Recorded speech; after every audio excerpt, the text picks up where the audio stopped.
Good afternoon. It is my great pleasure to welcome you at the occasion of the 177th Cutter Lecture. My name is Bert Hoffman, and I also welcome those who are with us now online. The Cutter Lecture has been given once or twice a year since 1912, under the terms of the bequest of John Clarence Cutter, who was a graduate of Harvard Medical School, and it is the oldest lecture series, we think, in epidemiology and preventive medicine worldwide. Always presented under the auspices of the Department of Epidemiology, first in Harvard Medical School, and since 1948, when the separation came, at the Harvard School of Public Health.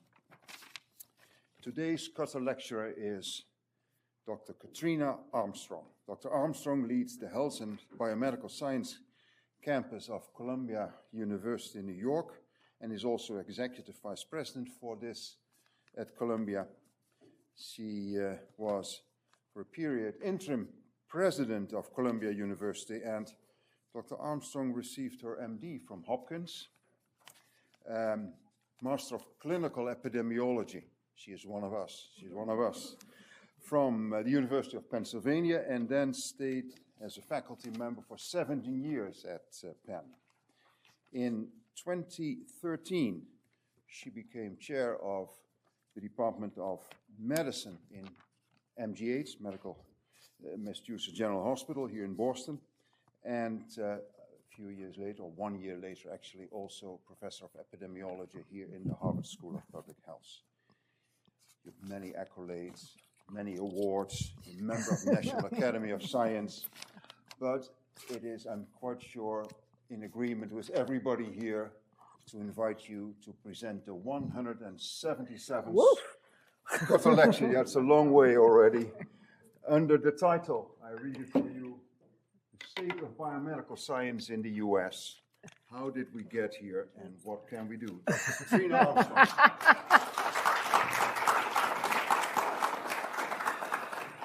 Thank you. It's really, really great to be back. I've given many a talk in this room, and I remember I have some deep memories coming back from students and mentorship sessions and other things. And so I will just say that I know I'm technically giving a lecture on preventive medicine and epidemiology, and I'm not actually sure that those words show up anywhere in my lecture.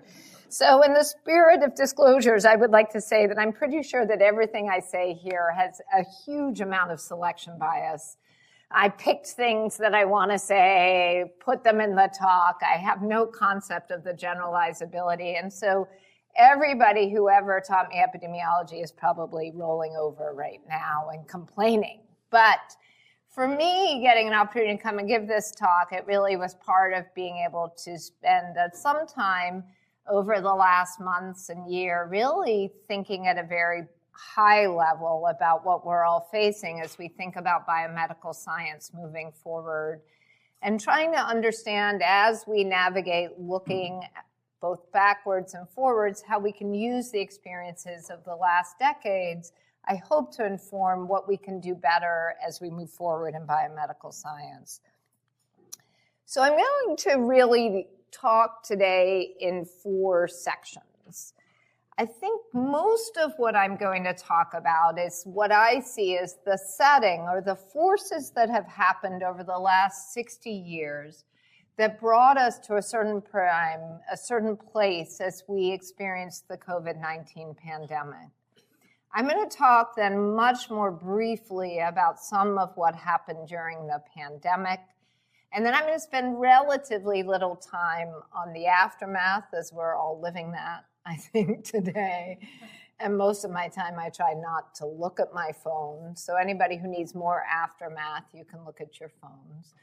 And then I want to spend some of the time, and hope to have time for dialogue, and really thinking about how do we take these lessons, take what we've seen over the last decades, and help them think about advancing biomedical science, epidemiology, preventive medicine, whichever area we're focused on into the future.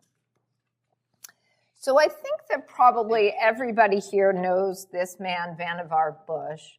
But so born here in Boston, He received degrees from Tufts, from Boston, and MIT, joined the faculty at MIT in engineering, and he really is credited with leading this major era, or laying the foundation for this major era that we have participated in over the last 60 years of how the federal government has funded research funding. So he led the war effort, I think, as most of you know, and actually was wrote a report at the end of the war about the role of science and how science and basic discovery needed to lead us forward in this country and across the world. We think about where the war had ended. It was really a time where radar, antibiotics, the discoveries that had come from the partnership between the government under Bush's leadership, universities, MIT plays a huge role in that story, really were credited by most historians as playing an enormous role in the war effort and the war success.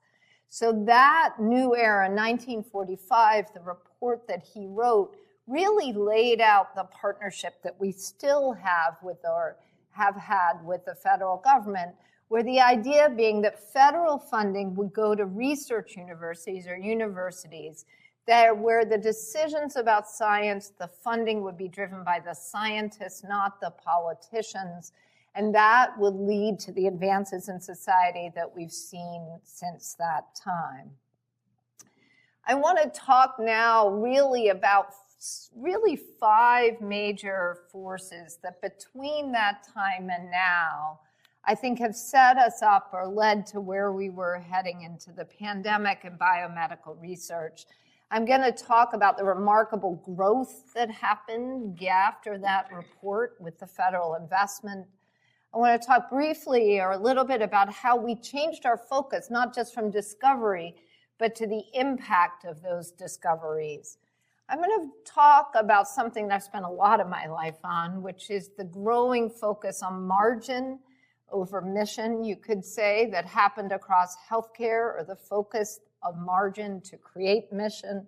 Talk about how our collection of data led to our understanding disparities. And then I'll touch very briefly just on the explosion in information that became available. Each of these, I think, creating a situation as we came into the pandemic of extraordinary opportunity, but extraordinary fragility. So I'm sure that all of you have seen slides like this, but it's an extraordinary thing if you think about it. This is a graphic from the New York Times just in this April, which showed the growth in federal research funding at the top and the blue line for science from 1953, really coming out of that Bush report into 2023. You can see just an extraordinary amount of investment made by the federal government in basic biomedical research, whether through NIH, which really came into being from the Bush report, or many of the other federal agencies that fund science. And I think we all know, or we believe, that that investment has had enormous benefits, essentially any way you want to cut it. I just picked heart disease here because it's one of the easiest ones to show the impact. We've seen the creation of many drug classes. I think if you look back in the 50s or the 60s, there were about 4 or 5 medicines. When I was training, actually in the 90s, we probably had 7 or 8 medicines that you could treat heart disease. Now we're in the 80, 90, hundreds with many, many drug classes. And of course, we're here to talk about preventive medicine, and obviously a lot of the slopes in the decline of cardiovascular mortality and from either coronary heart disease or stroke should and will always be attributed to preventive measures. But those drugs and the research that drove both prevention and drug development play an enormous role in what have we seen in the decline in mortality over that time. So if you think about what happened, we had this incredible investment in research. We started to see the benefits of that across discoveries, across medicine, across so many other areas.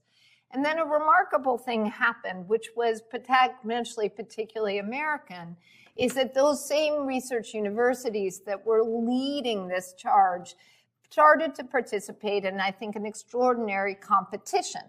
A competition for rankings, a competition really led in many ways by a single magazine, U.S. News and World Report, to look at how universities in the U.S. could compete to be number one. When I moved to Columbia, it was really at the beginning of the unraveling of this competition around rankings that really began, one could say, to provide information to those trying to make choices for their education or for their careers.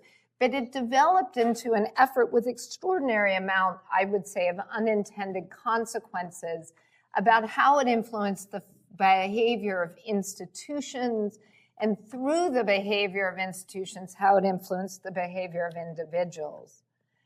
So if you think at an institutional level, and I have some credibility here, even though my selection bias is huge, but having been both at Hopkins, at Penn, at Harvard, and at Columbia during this era, the drive to achieve in these rankings led to competition for senior, well-funded faculty, particularly around NIH rankings, the growth of getting grants and faculty with grants, created pressures on salaries, competition, and reliance increasingly on outside money from clinical margin, philanthropy, increasingly from some educational programs to really support the scientific effort that we had committed to.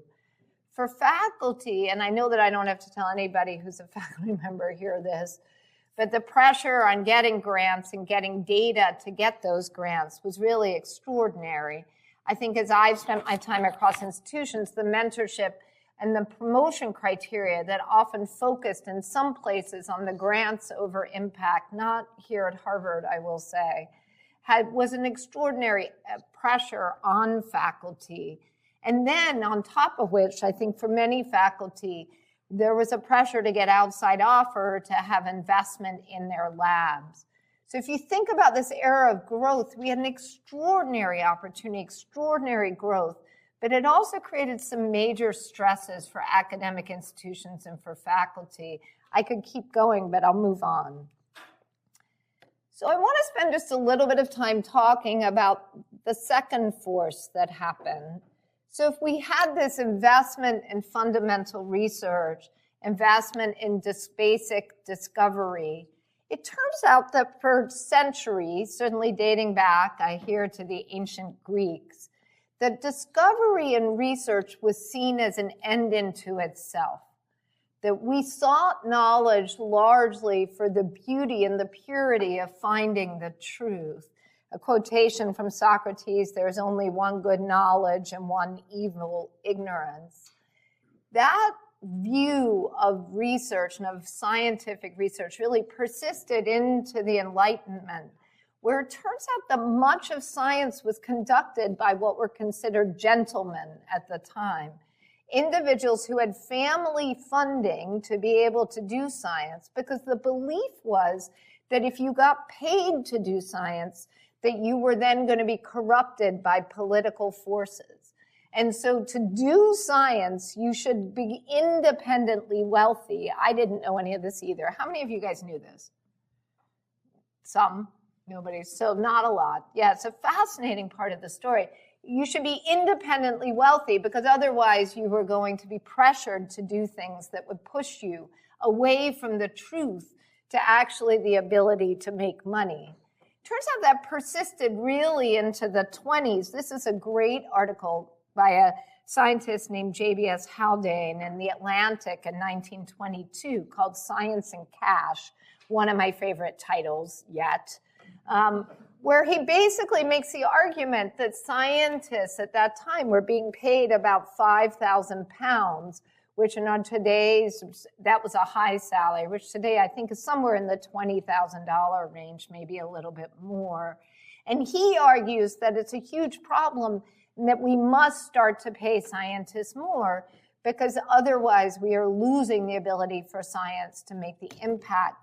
He also says that one should never have a scientist, which I find interesting, be forced to pursue a patent or any other way of making money from their science, because by doing that, you will, by definition, be not investing in the best science, because the discoveries that have the greatest impact, we will only ever understand that impact decades, if not longer, after that.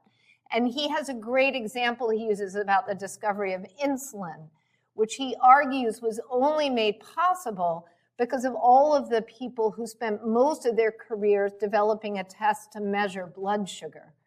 And that if they had been able to just get the benefits of the patent from insulin, that they never would have developed the testing that made the discovery of insulin actually possible.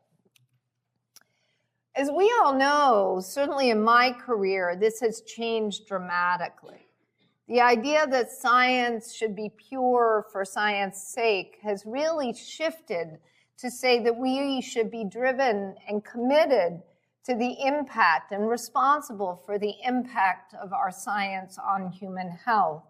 There are many pieces that I could pull out to talk about that, but if you look at the Shattuck Lecture that is famous for this by Claude L'Enfant, one of the longest standing directors of NHLBI, he, and I don't have the quotations in front of me, but essentially makes the point, and I think in one of his statements in it, essentially says that all knowledge has been found and that we must now move to how are we going to deliver that knowledge to affect health. He argues that the NIH and that most other major federal funding should move from discovery to thinking about impact. And over that period of time, you can see between 1965 and certainly in the 90s, where it's become essentially stable, the percent of NIH funding that went from fundamental science to clinical research went up dramatically.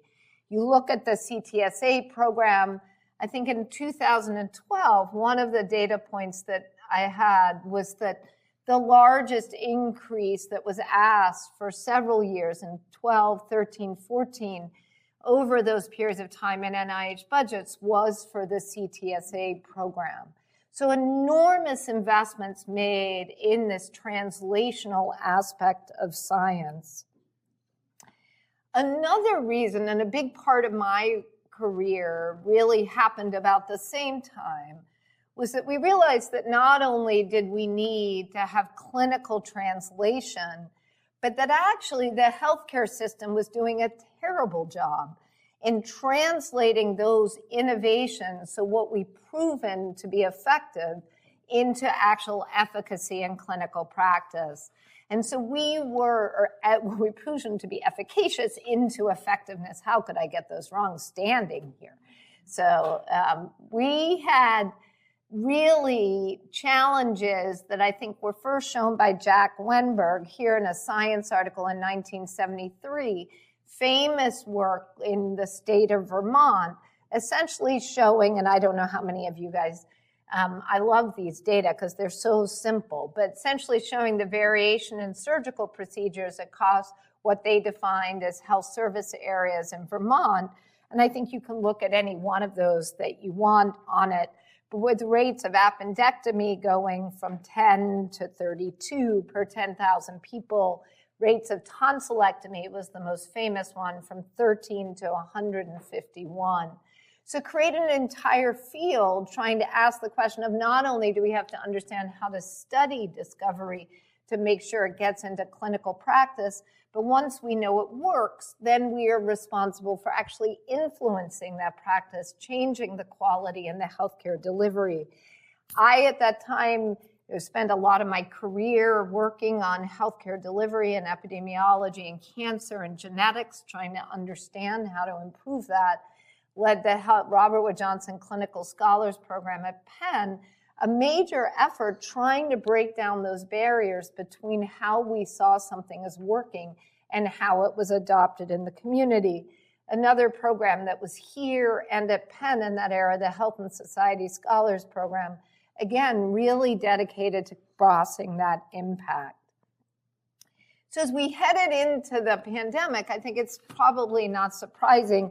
These are data between 2014, 2019. They're about stable over that last 5 years.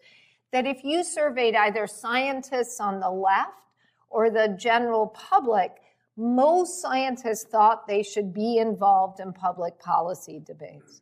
The scientists should be crossing into the public debate, into advocacy, into moving forward, bringing science into impact. Turns out the public was a little more mixed, but let's say about 2/3 also thought the scientists should be in part of not just discovery, like we saw with Socrates, but really moving our science into impact. So as this scientific revolution really expanded, we changed dramatically what healthcare started to look like. Remember when I was at MGH and I was interviewing applicants or talking to applicants for the residency program, I used to tell this joke that I think is probably not all that funny, but they had to laugh because they were applying to the residency program. But I used to say the difference when I was on the medical services, when I started in the late 1980s, is we really had kind of 3 things we could do for a patient. We could give them antibiotics, we could give them fluid, or we could take fluid away, and that was essentially it.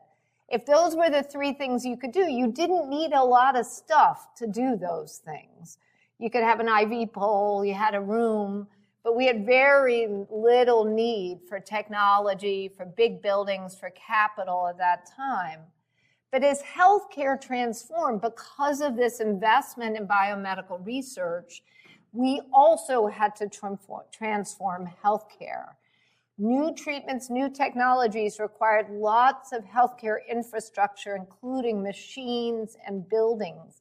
Healthcare has always been a capital-heavy enterprise, but it became extraordinarily capital hungry. The amount of money that was required to delivering cutting-edge healthcare just went really through the roof.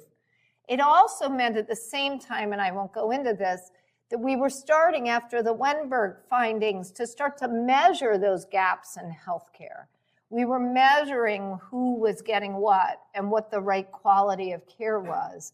And it turns out we found large gaps, even within a single hospital or a single practice. And that effort, that investment and measurement took also a lot of capital.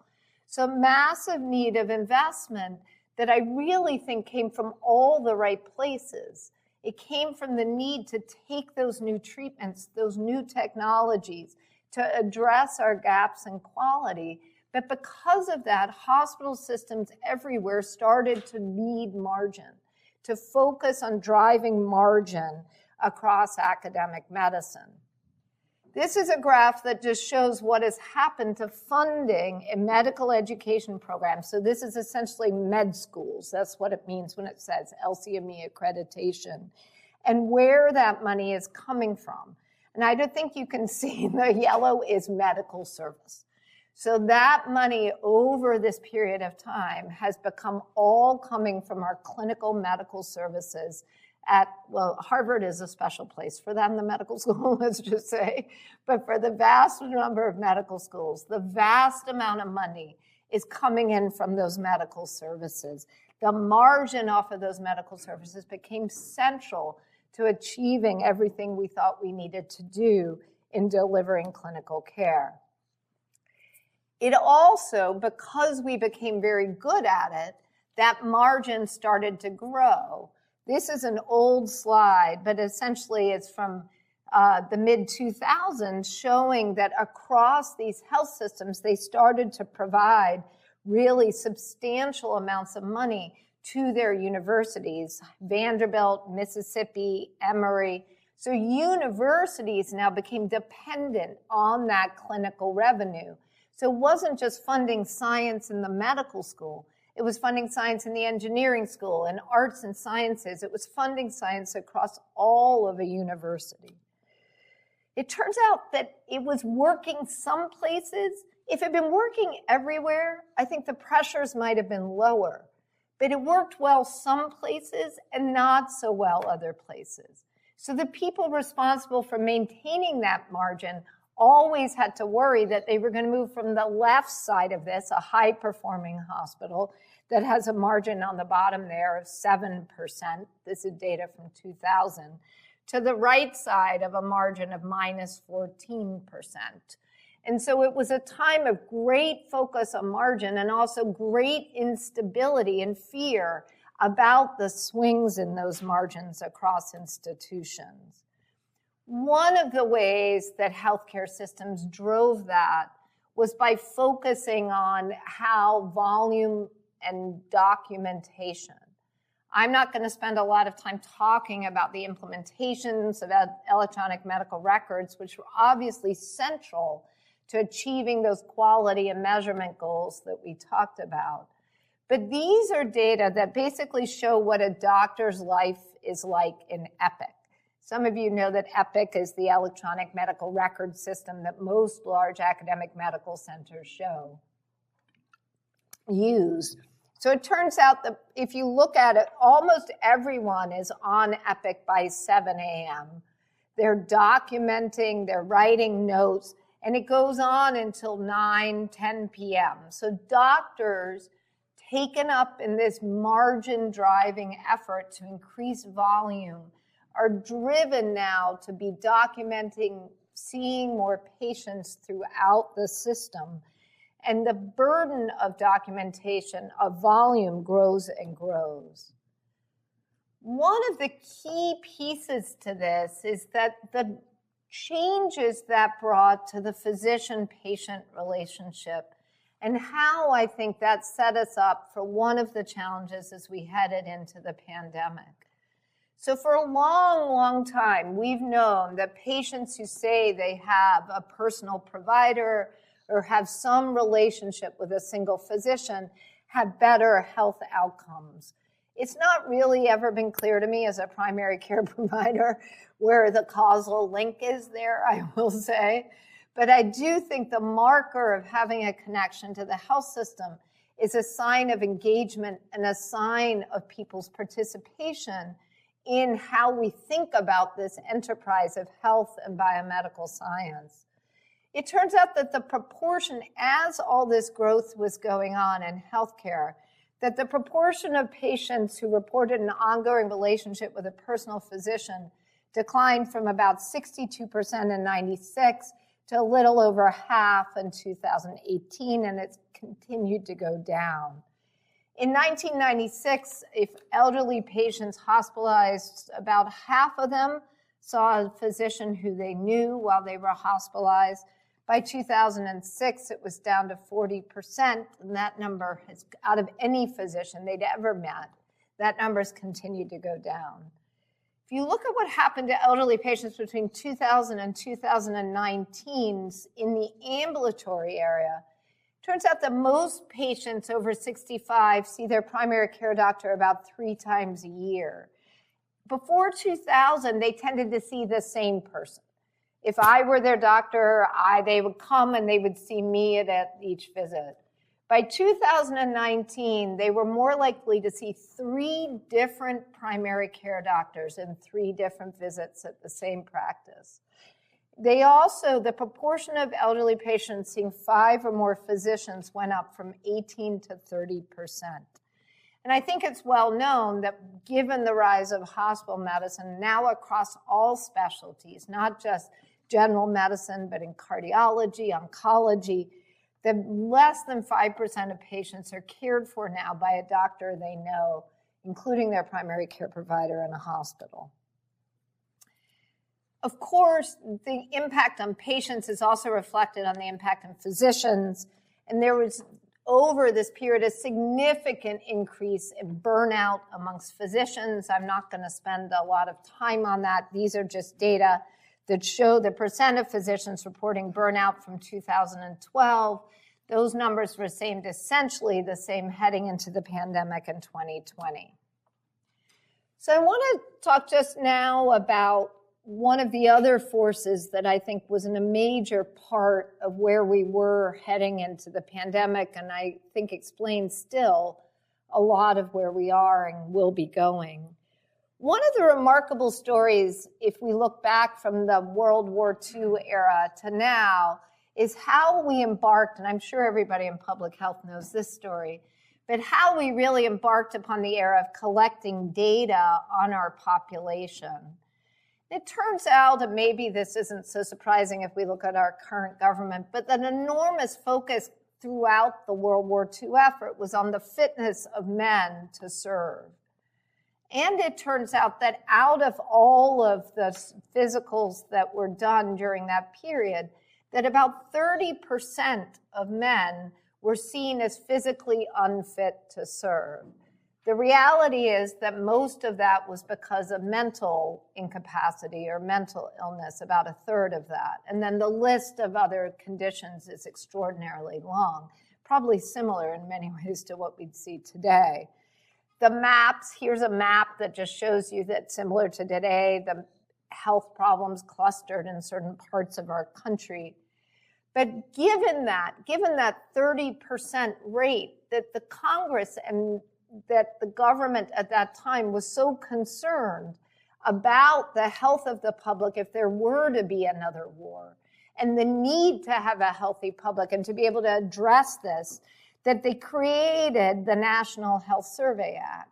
And it was that National Health Survey Act that led to the beginning of collecting of all of the data that we now use to think about understanding the health conditions, the burdens, the risk factors across the US in many ways, all to try to understand how to ensure that we have a healthy population for a draft. At that time, as we started to collect those data, if you look back to that in the 50s, there was relatively little focus on differences across groups.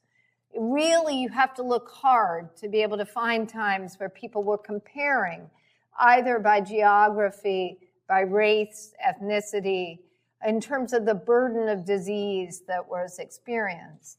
The first signs were those maps, like I showed you, where we started to show that certain parts of the country had higher burdens than others. It really wasn't until what became known as the Heckler Report that many of you know about in 1985, where somebody took those data, and for the first time, Margaret Heckler was tasked to look at the data and to just demonstrate that or to evaluate the differences between groups in the country. And I won't go, and you probably can't see the numbers, but it was a major step forward that essentially recognized that the burden of disease in minoritized populations in the US was extraordinary. Particularly here focusing on Blacks, it was an incredible time to be able to call for something just as the civil rights movement had called attention to much of what had happened over the last decades, to call out the efforts, the issues of the disparities.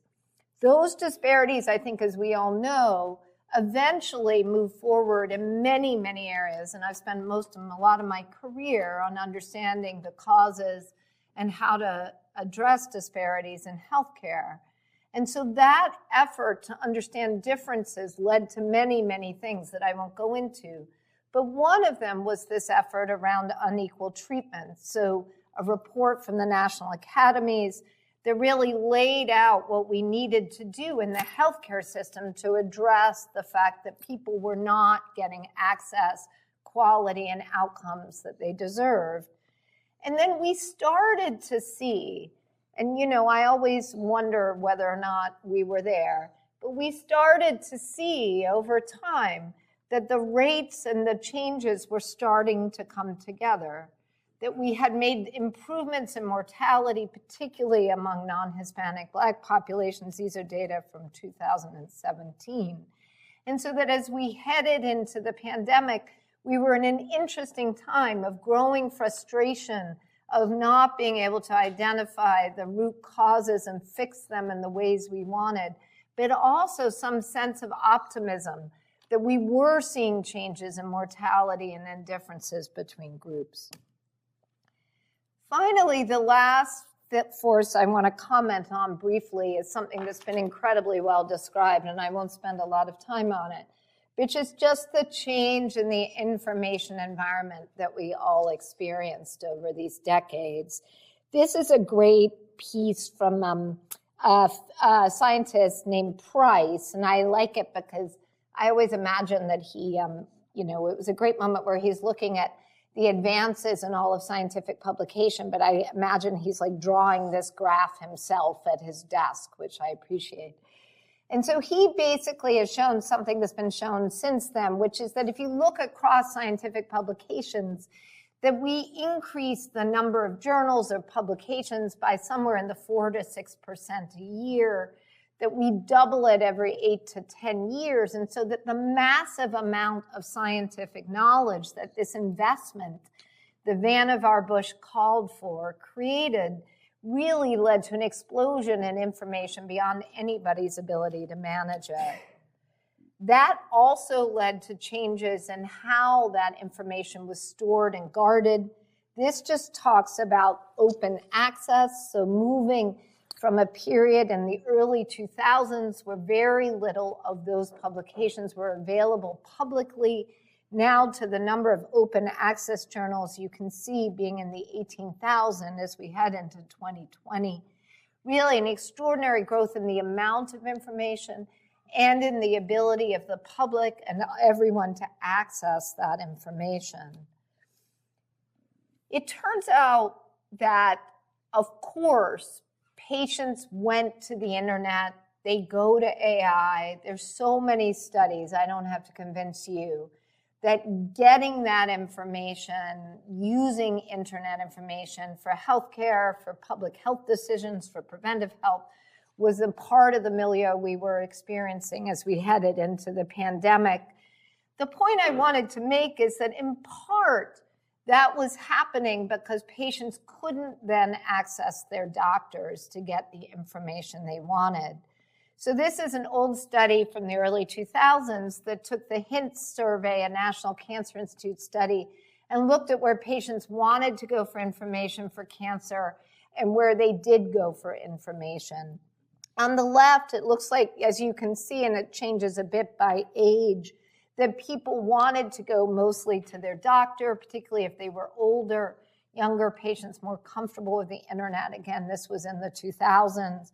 But where they actually went, much more likely to go to the internet, in part because of what I showed you already, that those relationships, doctors were working faster, had less time, more documentation, and patients' connections to those doctors were weaker, more and more strained.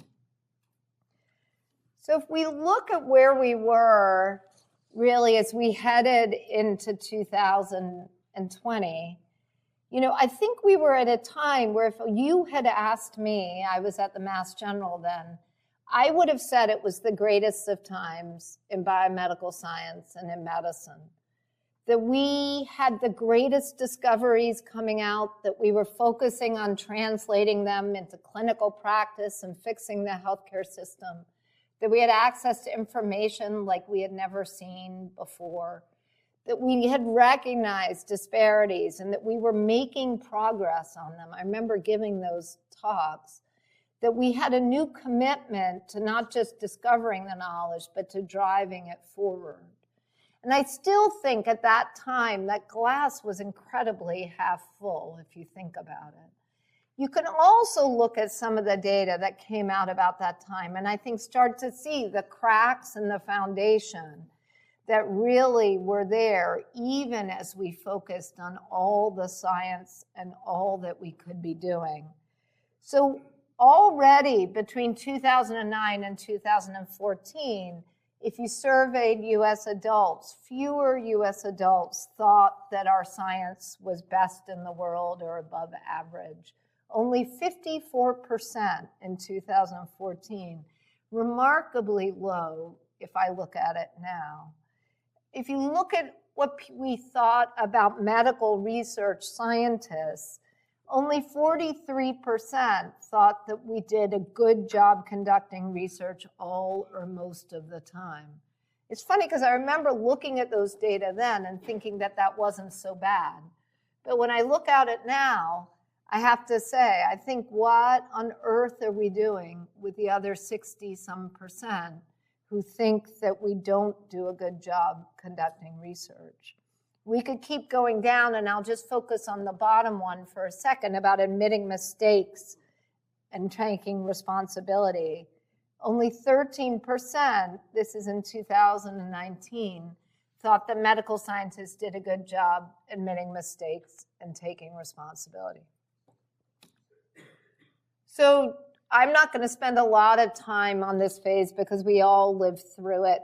Although I have decided that part of the answer to how we move forward is our ability to process and recognize what we lived through, to understand its impact on each of us individually, its impact on our communities, and its impact on our country.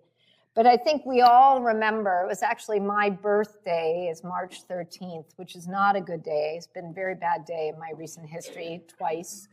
But my birthday in 2020 was when we shut down, essentially, Boston. March 13th in 2024 was also when Trump pulled the funding from Columbia University. So I've decided I'm getting a new birthday for the record. I'm going to celebrate my half birthday from now on. But it was an extraordinary time, and I remember so well working with so many people from across Harvard and for everywhere, and taking on the challenge that the pandemic created. I think if you look at it, and we all remember it, the remarkable efforts that happened during what I would call the shutdown period of the pandemic, where we came together across the medical system to really transform everything that we did, to figure out how to care for patients with COVID in the hospital, how to protect people the best we could, how to redesign our ambulatory services so that patients could be seen without coming to the hospital. We had an entire team at MGH that was devoted to flipping patients from their stomach to their back on a ventilator just to see if we could make somehow this disease better. It was a time where you never heard anybody say no, where people stood up to collaborate and come together, where people took care of each other, donations poured in. It was a time where there was an extraordinary elevation of what it meant to be a scientist, of what it meant to be a physician. The commitment that happened during that period, I think, was second to none, certainly that I've ever seen in my career. We then moved fairly quickly to a second phase, I will say, and these things overlap. They're not distinguishable, but in my own mind, I remember the time. I can see the phases in my own experience. So pretty soon we realized that if we were going to make sense of this at all, that we needed not just to be having teams of residents roaming around the hospital, flipping people from their stomach to the back. Not that that wasn't a good idea, but that we needed to have some evidence. We needed to have some science. We needed to study what was going on and bring people together to create that evidence. And there was extraordinary success across that. You think about the mass CPR, which I hope and see is hopefully still going on. I remember so much the efforts that it took to pull that off. I remember staying up very late nights trying to combine like 17 protocols into one IRB. You remember that, Marcia? One IRB to try to get us enrolling patients effectively. I remember the number of people who stood up to try to do research in new ways. Also to conduct clinical trials, thinking about studying things quickly, efficiently, trying to limit the exposure of clinical trials personnel, really doing more with less again and again. And of course, that was true here, but it was true nationally. It wasn't isolated to Boston. Of many, many collaborations globally. I don't have to tell all of you a number of collaborations that happened that I think set a new standard for how we could share data, how we could make things happen quickly. Of course, the greatest example being Operation Warp Speed and the creation of the mRNA vaccines, which brought us all back together so much faster. not surprisingly, and I'll come back to the reasons why, if you look at what happened after that period, things got better. It actually turns out that, and I know you all have seen this, that in the year after, as we went through the pandemic, that we actually saw that most people reported that their trust in science went up. 46% said it went up, and only 18% said it went down. The proportion of physicians saying they were burned out, this one always blew my mind, actually went down. So the physicians had a sense of purpose and a sense, they weren't documenting, I can tell you that, but they had a sense of purpose and a renewed sense of what they were doing. And Americans, and there are multiple data sources nationally and internationally that show the same thing, and these aren't huge swings, but the numbers of people who reported confidence in medical scientists grew with the COVID-19 outbreak. And so as we looked at what was going on then, I just want to say for a second that a lot of what I've spent my career studying is how we think about this phenomenon called trust. How does it play out biologically, neuroscience? How does it affect human behavior? But I think what I have learned is that there's really three main factors that drive trust in any situation. So the first and the most important is our understanding of the values of the institution and the individuals involved, understanding who they are and what they do and how they're driven by integrity, honesty, particularly for science, and I'll come back to that. It is clear that competence also matters. It turns out that if you have a physician, let's say for a second, who you believe has your interests at heart, is honest and has high integrity, that you'd also like them to be competent. It turns out that if your physician is evil, you don't mind so much whether they're competent or not, that you can probably figure that out. So values trumps competence, but having this combination of believing in the values of the individuals and believing in their competence is fundamental to trust across every sector of any society, whether it's business, government. People have shown this again and again. What is less well established is really the critical role that uncertainty plays in trust. And there's a paradoxical phenomenon that has been shown, and I'll show you the data and some of the data, that shows that paradoxically, that our trust in an institution, maybe because we need it the most, grows most at the time of significant uncertainty.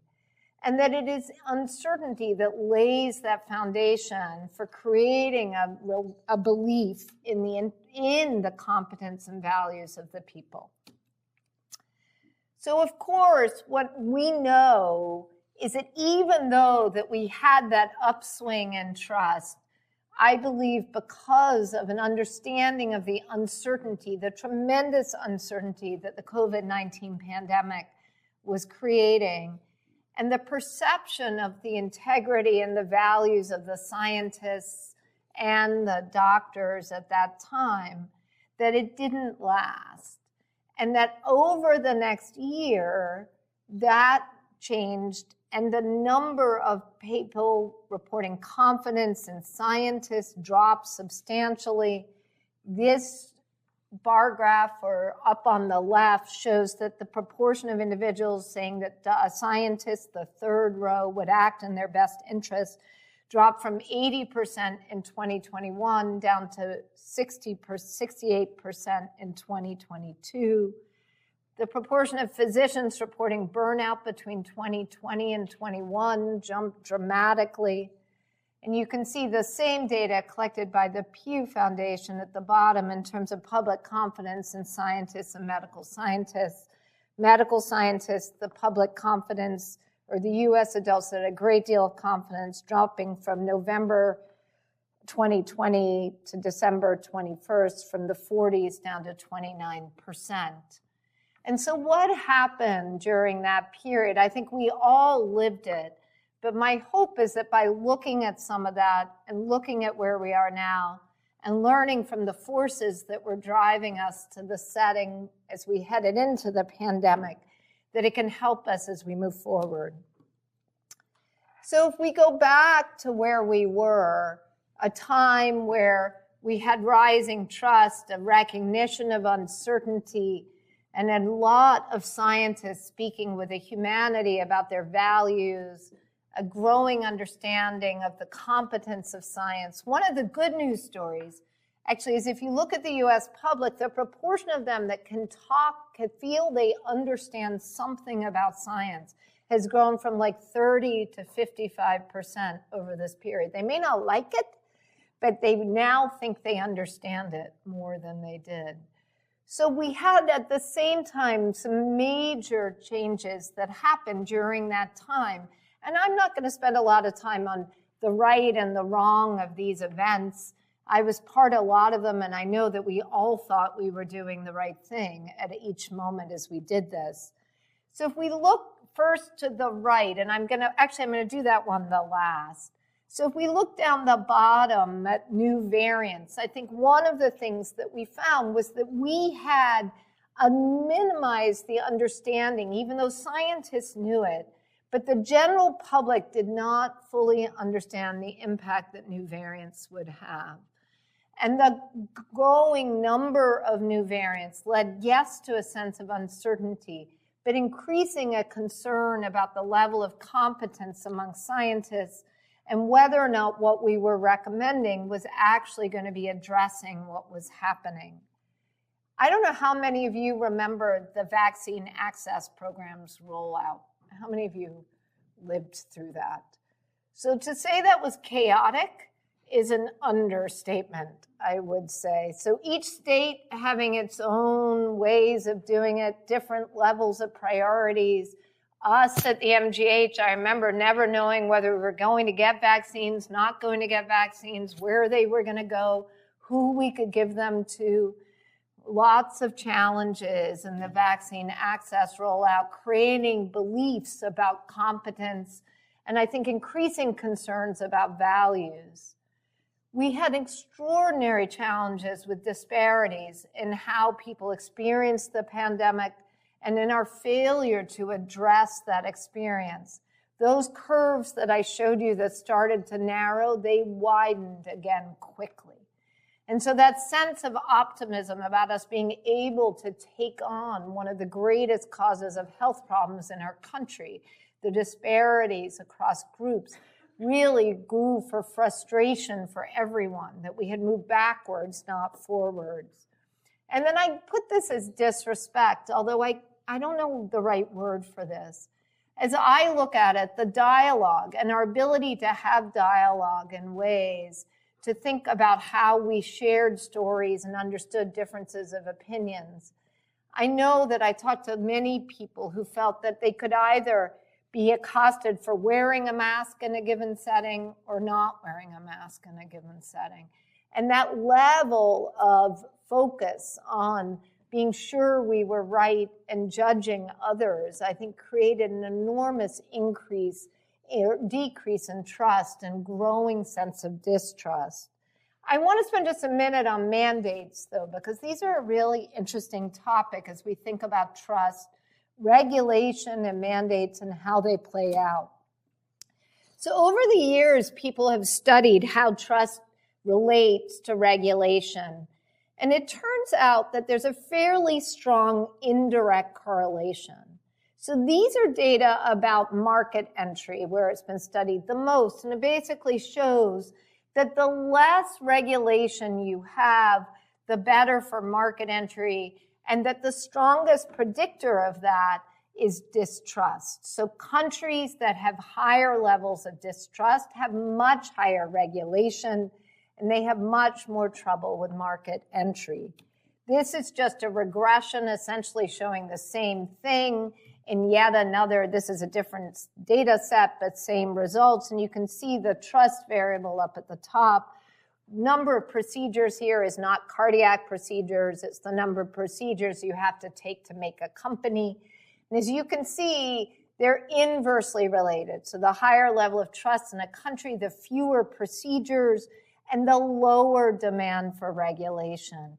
And so one of the paradoxes that we've experienced and continue to experience is that the more that we regulate, the more that we mandate, and people have shown this again and again, the more we have a vicious cycle where trust goes down, regulation gets demanded, and we end up in a challenging situation.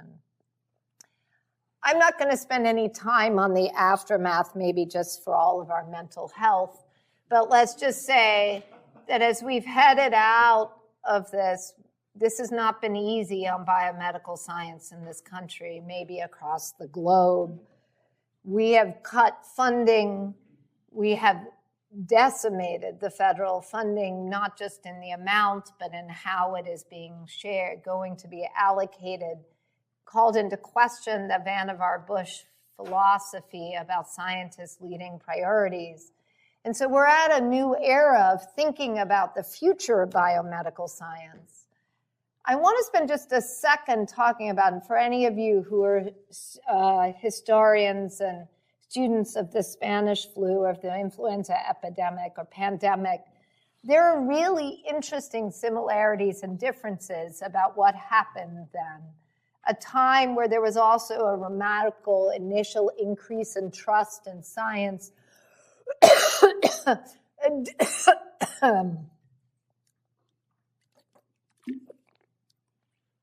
I do not have flu. And a remarkable, there was a remarkable increase in distrust, initially protests around masks, but then a rapid increase, actually, in a rebounding in trust, moving to the roaring 20s, a move back to life as they wanted to celebrate it, a time that has similarities to what we're experiencing, but also major differences. Major differences in the information environment, major differences in how the pandemic has changed our lives, and huge differences, and I just want to focus on this for a second, in how government is seen. So during the influenza pandemic, it was the middle of World War I, we're in the middle of a huge world effort, or huge US effort to fight a war. The government, the federal government, was focused on that effort. Most of the blame around the pandemic went to cities and mayors and local governments. For us, it's a completely different thing. The federal government was seen as leading so much of that effort. And maybe it's not surprising to you, but if you look now, and this is very recent data, just from this December 4th, which I don't know, I've forgotten the date today, but very recent data, which really shows that if we think about the differences between where they came out of this, the influenza epidemic and pandemic and where we are now, we have an enormous decrease in trust in our federal government. So if you look at the proportion of individuals who say they trust Washington to do what's right just about always or most of the time, we're down to about 18% of the US that believes that. So government, as much as we are focusing as we move forward on the importance of federal funding for research, and I would never take that away, one of the messages I would suggest that is if you believe as we're headed forward in biomedical science and in public health, I think we have to be realistic about how our country feels about the federal government. We have to understand how to think with that and beyond that about what we can do to advance science. This is maybe a slightly even more complicated slide for me to show. So I had 2 children leave college because of the pandemic. Sent home from college, no stuff left in rooms, sent home online college. I think we're missing, to some degree, what the effect the pandemic had on how our country sees higher education. Of course, this differs slightly by Republicans and Democrats. I swore to myself I was going to not use those words in this talk, so I just failed. Yes, there's some partisan divide on this, but it's not huge. If you look at it across every group in this country, the belief in college education has dropped. We don't know why. I'm not here to talk about causal inference, but I will say that I think if we look at how we've constructed science, so much of it has been based upon a relationship with the government and with universities. And I would never give up on either of those relationships. They're fundamental, and I believe in them, and I know that we will continue them. I would also say that I'm going to suggest two things as we move forward about how I think we can move forward. So the first is that I think what we've learned from trust can really make a difference. We've learned that uncertainty actually facilitates trust. And as we behave as scientists, that any time we portray false certainty, we risk destroying that trust. We should trust the people we serve more to understand the complexity and the uncertainty that we're facing. It's hard, but we do not need to figure out how to do better TED Talks to tell people what we know. We need to tell people what we don't know. And we need to be honest and authentic in how we do that. Regulation and mandates undermine trust. I don't have a simple answer for that, except for I can tell you, as a dean and an EVP, it would be a lot easier for me to just tell people what to do. But fundamentally doing that will destroy what makes any organization successful. Honesty and integrity of scientists is essential, whether it dates back to the Greeks all the way through the Enlightenment, and we need to figure out how to fix that. Connections between politicians and scientists undermine trust. That doesn't mean we aren't responsible for the impact of our work, but we need to think differently about how we're creating that impact. Perceived financial motives undermine trust. I don't think we're getting back, and never should, to the point where only gentlemen do science. But we need to understand how we pay people for their careers and how that can lead to better ways that we build trust with the public. And I don't have to tell this group that incentives are misaligned. And so my last slide, I just want to finish, and I know I'm a couple minutes over, I apologize. I always end up telling too many stories.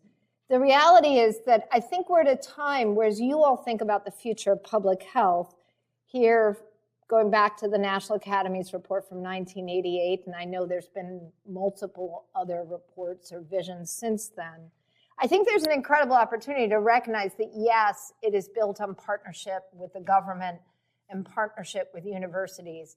But personally, I think it's a time that as scientists, we can lead in building a broader vision of how we're going to advance science, how we're going to impact that, whether it's working with communities. That's a picture of the Chelsea Town Hall up on the left, one of my favorite communities here in Boston. Working with hospitals where doctors and nurses, for whatever reason, remain trusted at the 80 or 90% level, despite all the reasons we know they shouldn't be, but I'll put that over there. The National Academies were created at the time of war, created in the Civil War, rebooted in World War I to play this role of a impartial and forever trusted source of information. And is there a way that these types of agencies can be brought forward when we need them so much?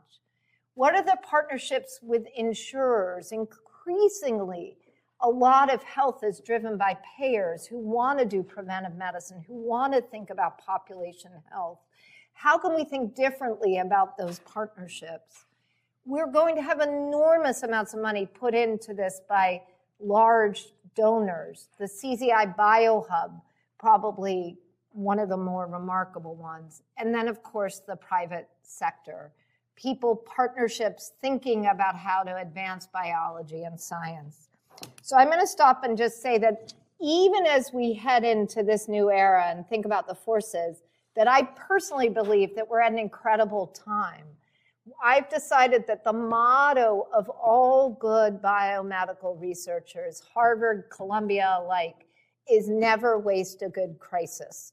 And so from my perspective, yes, there's an incredible opportunity for us to think about where we're headed in terms of science, I couldn't be more committed to it, and also to think differently about what we can accomplish. Thank you guys very much.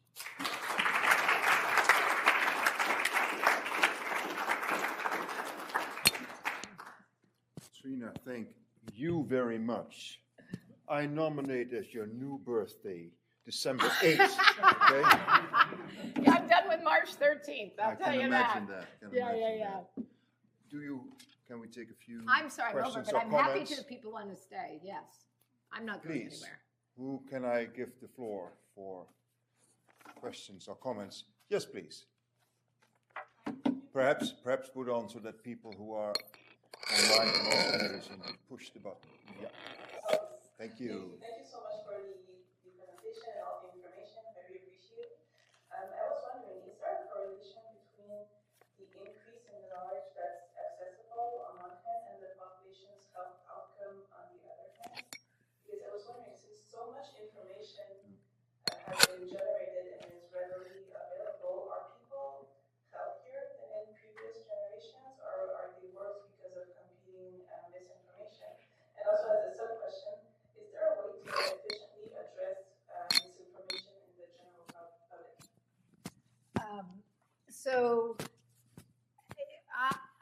And I'm hesitant to try to answer. That's a great set of questions, and I would say there, I don't know what stage you are in your career. I'm a fellow at HMS. Yes, so you could spend your life on those sets of questions, let's just to be clear. And I'm not the person to be most up to date in this, but when I was at Penn, I spent a lot of time with the Annenberg School of Communication on cancer communication studies. And, the truth is that we could never really show that either the mode of communication or the amount of communication, so were you getting it from the internet, were you getting your information here or there, or the amount that you watched really had a major effect even on the intermediate step of health behavior. We could show in randomized trials that giving people different types of information makes a difference. So if you think about the efficacy, we could absolutely show efficacy. So we could show that we could talk people out of almost anything by showing it a certain way. It was harder to talk people into things, but we could talk them out of things. To my knowledge, we have yet to be able to show that information in the way that you're talking about it at a macro level has driven us in one way or the other around health. Lots of people worry, and I do think the data here are not bad, about the use of cell phones or that type of access to information amongst teens and children. And I think there is reasonable data. I would suggest that just access to that is probably leads, it's a correlation, but there's enough that Australia is going to get rid of it, right? Is my understanding. So enough data that would suggest that access in some groups is probably bad for your health. Have we ever shown it's good for your health? I'm not sure that we have those data yet. Yes, please. Thank you very much. Eric Schneider, I'm here at the Harvard School of Public Health and faculty. The Bayh-Dole Act of 1980 was the act that allowed the commercialization, universities to commercialize patents. And I'm just wondering if you see that as how you contribute to where we are. And then that was a government policy change that actually drove a lot of what you described. What's the government policy change? Is there a government policy change now that could reverse the tide, I guess, related to trust? So, I think the paradox of where we are is that I don't think there's a government. Like, if you look at what's happened, right, like that is not, and we all keep looking to the government, right, either because it's dominating our information, right, or because for so long we grew up, like I grew up in this era, right? This was my era. I expected there would be a solution and we would advocate for it and we would move it forward.